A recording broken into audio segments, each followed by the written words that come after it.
Good evening and welcome to tonight's October 25th edition of Regional News. We start with a story coming out of Trinidad and Tobago. A Canopian man who joined ISIS has no regrets over leaving Trinidad and Tobago for Syria, though 3 of his wives and 3 of his children were killed. Zayed Mohammed, 29, in an article published on Friday last week, said his love for the Islamic State remains in his heart and it makes no difference to him if he's sentenced in Trinidad and Tobago or in Syria. Mohammed is also seen in a video speaking about never having an inclination for jihad or the holy war. The story described him as having a Jordanian father and a Canadian mother and said he had studied mechanical engineer for 2.5 years. Married with a child in Trinidad and Tobago, Mohammed recalled how he left Trinidad and Tobago for Syria, saying he worked as a mechanic before his brother encouraged him to leave. He described the call to ISIS as a blessing from Allah. Foreign journalists who have been tracking ISIS exporting countries say Trinidad and Tobago has the highest number of ISIS recruits per capita, with 130 men, women, and children.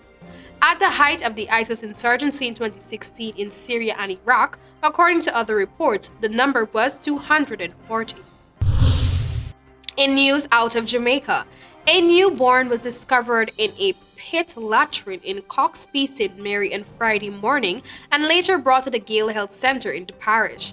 He was later transferred to the St. Anne's Bay Regional Hospital. The infant is said to be in a stable condition. Health personnel indicated that based on the state of the infant, it appears that the mother gave birth Thursday night and then dumped the baby into the latrine. Residents reported that sometime between 7 p.m. and 8 p.m. Wednesday night, they heard crying coming from the latrine and went to investigate. It was then that they made the startling discovery. However, they were not able to retrieve the infant until this morning. The police were subsequently alerted and a probe launched. And finally, in Jamaica, the micro, small, and medium-sized enterprise (MSME) sector in Jamaica has received a boost with the passage of 2 resolutions in the House of Representatives that seek to provide an opportunity for local suppliers to bid on government contracts based on the percentage of local raw material being used.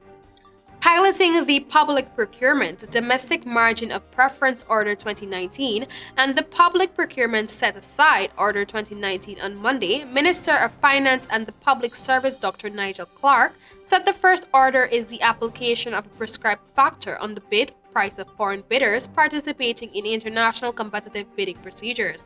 Minister Clark said it is intended to mitigate the competitive disadvantages of participating Jamaican suppliers, adding that the measure will develop the local business sector over the long term. He explained that the Public Procurement Set-Aside Order aims to create opportunities for specific groups of bidders who may be otherwise unable to earn government contracts with undertakings in industries targeted for development.